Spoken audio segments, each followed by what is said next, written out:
السلام علیکم دوستو، آپ دیکھ رہے ہیں یوٹیوب چینل نالج لائبریری اور آج کی ہماری ویڈیو کا عنوان ہے منحوس ترین جہاز۔ دوستو، ہٹلر کے سائنسدانوں نے اس تباہ کن جہاز کی تیاری میں اپنی ساری کوششیں صرف کر دی تھیں۔ اس جہاز کی رفتار برطانیہ کے جنگی جہازوں سے کئی گنا زیادہ تھی۔ انہوں نے اس جہاز پر ایک دور ماپ توپ بھی نصب کی جو دشمنوں سے بہت دور افق پر ہی نمٹ سکتی تھی۔ اس پر الیکٹرانک سکرین بھی لگی ہوئی تھی جو دشمن کے سامنے آنے سے پہلے ہی اس کی نشاندہی کر سکتی تھی، اور اس جہاز کا نام اسکاٹ ہارسٹ رکھا گیا۔ اسکاٹ ہارسٹ میں سب سے پہلی خرابی اس وقت پیدا ہوئی جب اس کا 2/3 حصہ مکمل ہو چکا تھا۔ اس سے ٹوٹے ہوئے شہ تیروں کی طرح کرخت آوازیں نکلتی تھیں۔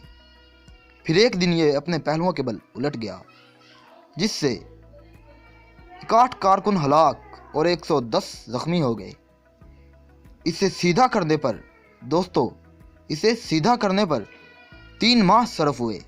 بے شمار مزدور اس کام پر لگ گئے، تاہم عام تاثر یہ تھا کہ یہ جہاز منحوس ہے۔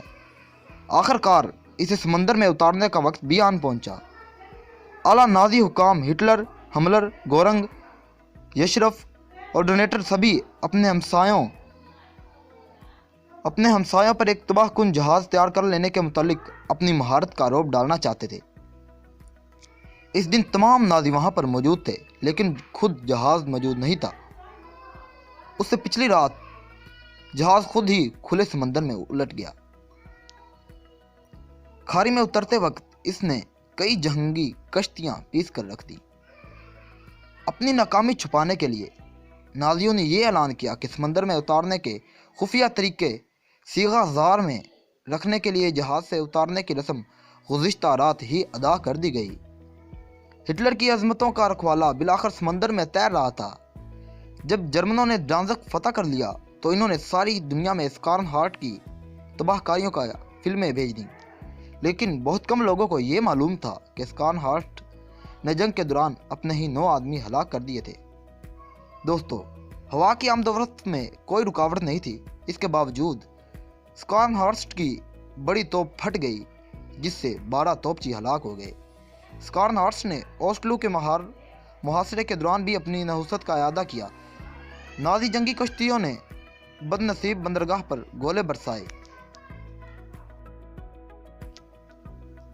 اسکارن ہارسٹ نے خوب تباہی مچائی، لیکن جہاز میں 1 درجن جگہوں پر آگ لگ گئی اور بالآخر ایک دوسرے جہاز گنی سینان اسے بحفاظت جنگ کے علاقے سے باہر نکال لے گیا۔ دن کو تو اسے برطانوی بمباروں سے چھیننا پڑا۔ رات کو یہ آہستہ آہستہ سال کے ساتھ سفر کرتا ہوا بمشکل اپنی منزل مقصود تک پہنچتا ہے۔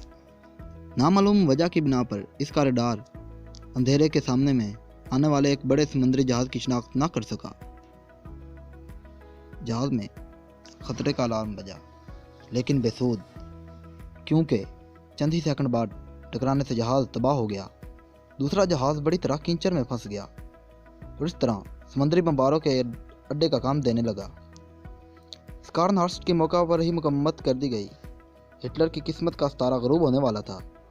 اس کا دوسرا دیو ہیکل جنگی جہاز بسمارک سمندری اور فضائی حملوں سے تباہ ہو گیا۔ جو ٹریپینٹر ناروی گیان میں پڑا تھا، وہ تارپیڈو کے حملے سے تہ نشین ہو گیا۔ ہٹلر کے لیے ایک ہی راستہ تھا کہ وہ اسکارن ہارسٹ کو بھی لڑائی میں جھونک دے۔